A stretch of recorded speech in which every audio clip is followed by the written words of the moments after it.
Momentálne sa nachádzame v expozícii tradičnej ľudovej kultúry na Oravskom hrade. Nachádzame sa v Dubovského paláci, kde naši návštevníci si môžu pozrieť, aké predmety sa v minulosti používali. Výrobky pochádzajú z tohto regiónu.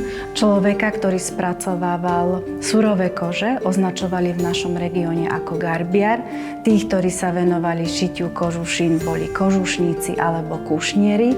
No a obuv vyrábali zase ševci. V podstate už v 17. storočí máme doložené prvé cechy, ktoré sa zaoberali touto výrobou. Najpočetnejšie máme zastúpené kožušky a kožuchy, ktoré boli veľmi pekne, jemne zdobené napríklad farebnou výšivkou, ktorá sa vykonávala hodvábnymi alebo vlnenými niťami.